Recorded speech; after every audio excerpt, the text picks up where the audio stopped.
Welcome back to the next course in which we are going to jump back to the education module. On a previous set of videos, we looked at student group, program, course, topic, assessment, those types of concepts, but we've never touched on the fee structure. Okay, so I'd like to look at that quickly, but let's just refresh our memories. So I've drawn out this little block diagram again. So we like to share with you what I did here.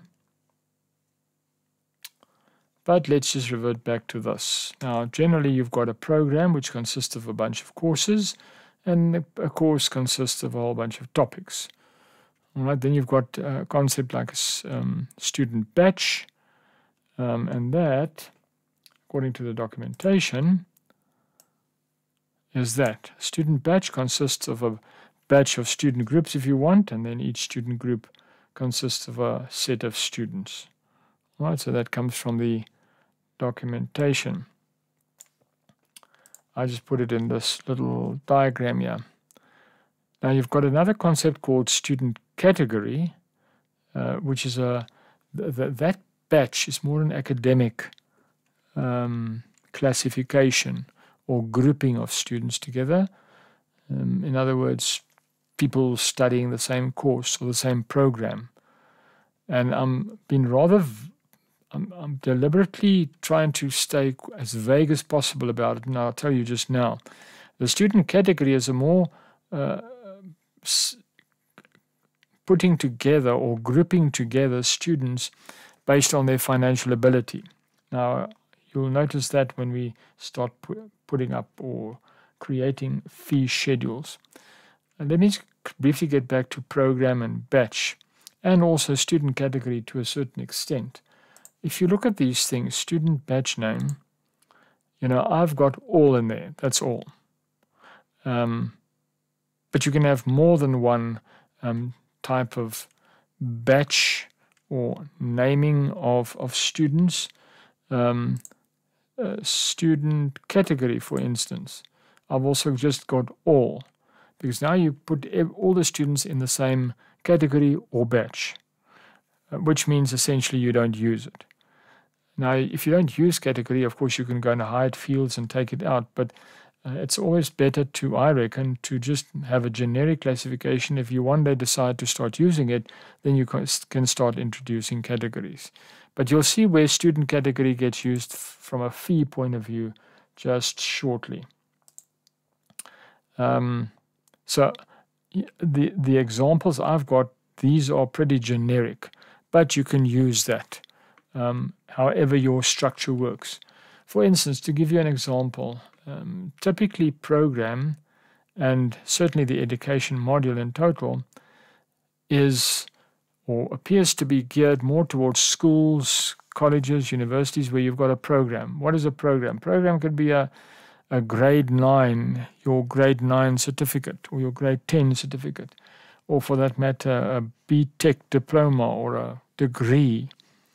Okay, and of course that the grade 10 diploma consists of your maths, biology, history, or a degree consists of your maths, electronics, applied mathematics, whatever the courses may be. And of course, each course consists of a whole bunch of topics. All right. The one implementation I did was more focused at courses. Students can come and attend courses, not programs. They don't get a degree or a diploma. They just choose from a whole set of courses and choose course 1, course 5, and course 7.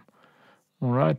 Which really, there was a generic name for program name, but all the courses fell under one program, which effectively nullified the concept of a program. But you had to put it in there because program keeps on popping up. In the same way, you can literally nullify these groupings of students together if it doesn't fit with your system, or you can actually actively use them. Grade 9, grade 10, and same way batch these students together. Certainly from a school point of view, you might want to use, sometimes, well, when I was at school, you had grade 10 or grade 12, but there were too many students for one class. So you had grade 12 A, B, C. So you can apply batch in that way. You need to have a look at your own structure, your setup, and apply these concepts in whatever way it works for you, because it's not fixed, certainly not fixed. Right, in terms of fees, as I said, student category is important. If you somehow, from a financial point of view, feel that there are certain students that deserve to be given a bit of a discount, whatever the case may be, you can assign a different student category number to different students. All right, and you'll see that when we draw up the fee schedule. Right, now what in this fee schedule? You've got a fee structure that consists of fee categories. What is a fee category? Each category can be called books, tuition, hostel fees, sports equipment fees, touring fees, tuition fees, anything that relates to that particular course, you can put in a different category. Now you define a fee structure as a whole set of these categories, and certain fee structures might contain only books and tuition, and a certain fee structure might contain books, tuition, plus sports equipment, depending on the course that the student attends. I think you're getting the drift there. So I've got a fee category here.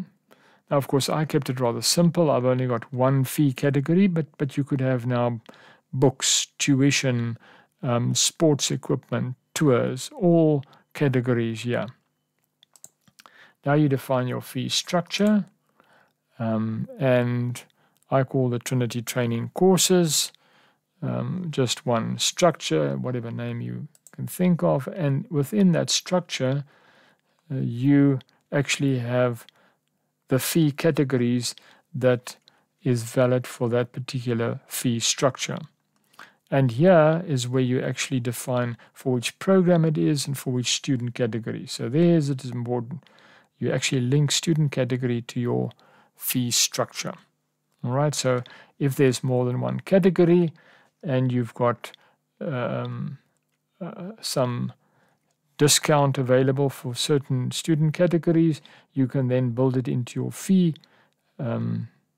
categories and build up your structure to suit the particular students. All right, I've kept it rather simple. I've only got one category. Here you can define the accounts that's involved in the transaction, not forgetting the cost center. Just by the way, this cost center doesn't auto-populate in all the documents, so just look out for that. Hopefully one of these days it does. All right, so there I've drawn up my fee structure. I've actually done that beforehand. Let's now go and create a fee schedule. All right, so we've set up the academic year and the academic term and the category and the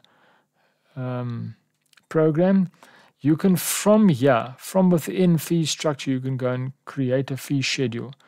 If you go out and you create a fee schedule from here, of course it won't auto-populate the fields. All right, so there's various ways of doing this. So we create a fee schedule. Oh, hang on, I need to show you that. The fee structure, all right, includes the student, the student category, and the program is defined within the fee structure. But I think I just need to step back a moment. We've got to show you the students we've got in the system. There's just 2 students I put in there, and they've been assigned to a student group. If you click on a student group, now the way I use student groups, or can be used, is to actually create a student group name that contains the date of a course plus the course name. All right, that worked for me. So there you see the date plus the course name.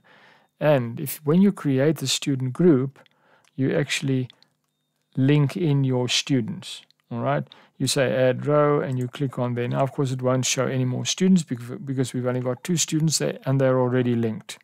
All right, but that's how I added the students. The students are linked to the student group. All right, so let's get back to our fee structure and our create fee schedule.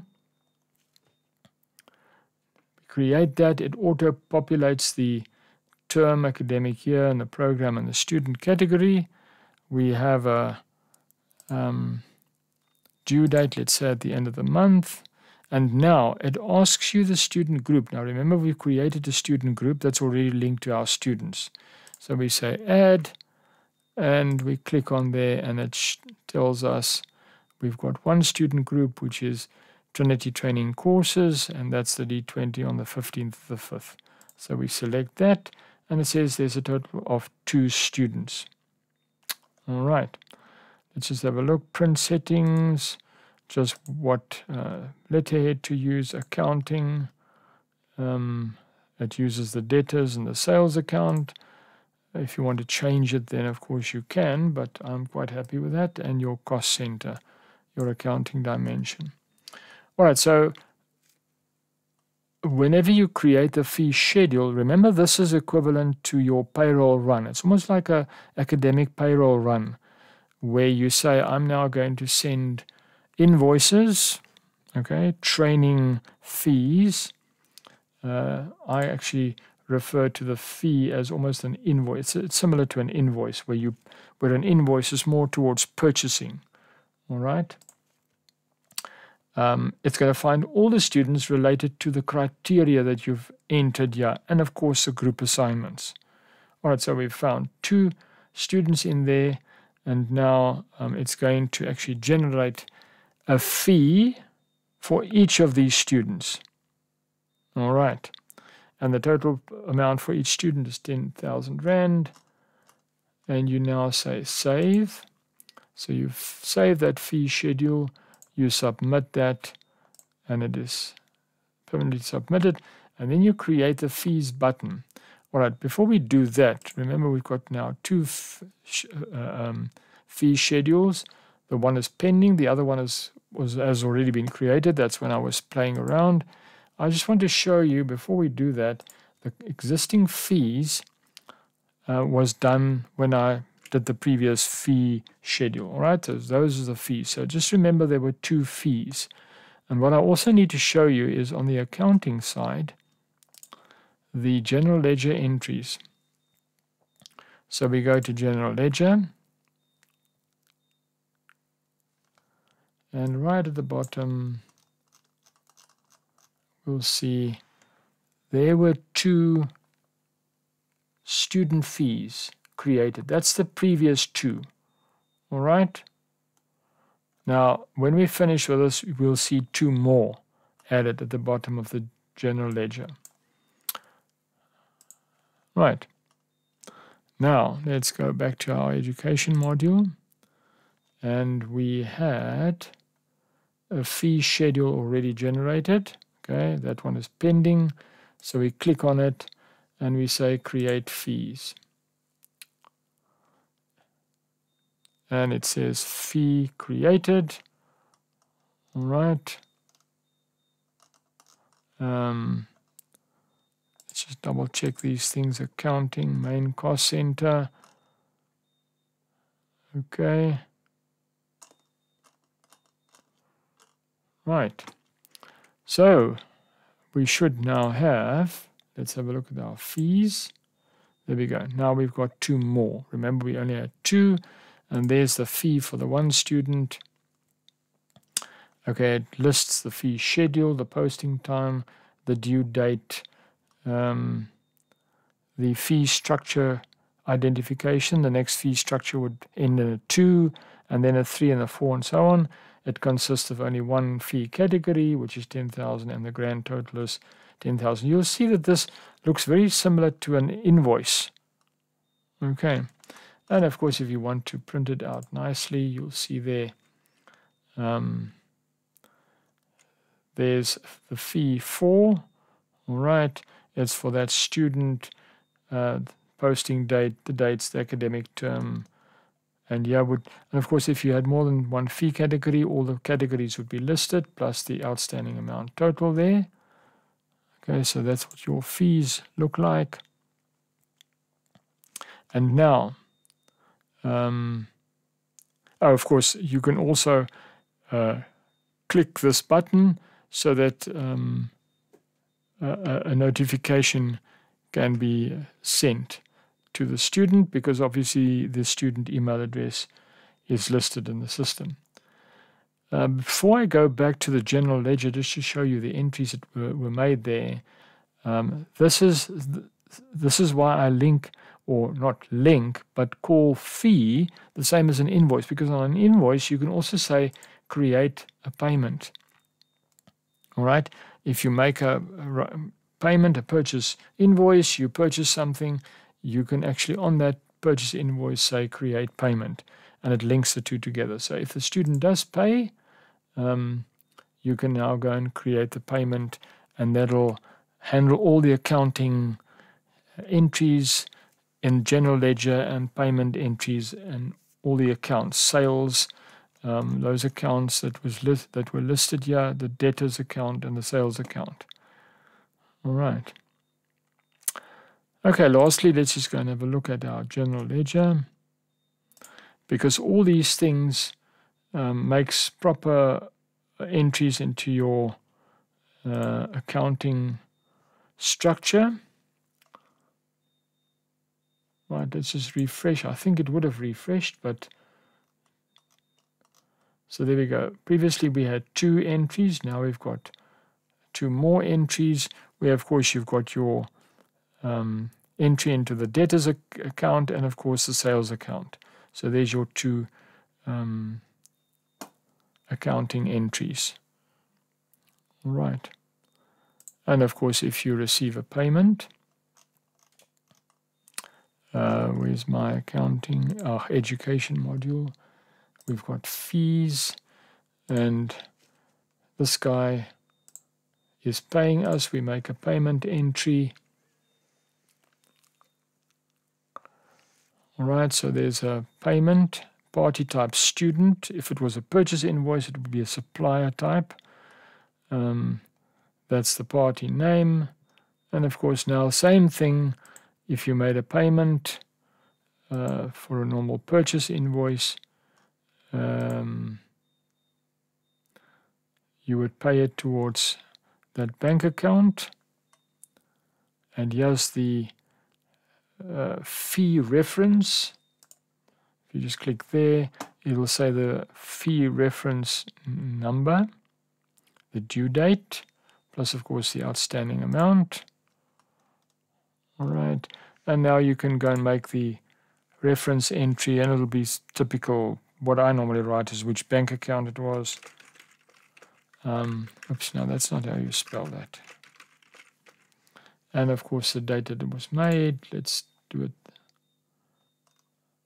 on the 15th. And the accounting dimensions would be on the main cost center. All right, so you say save, and you submit that.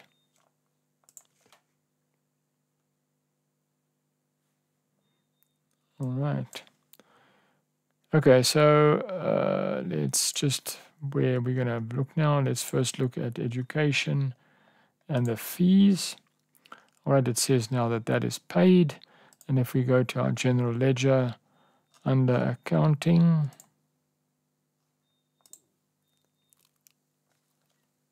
and just do a refresh,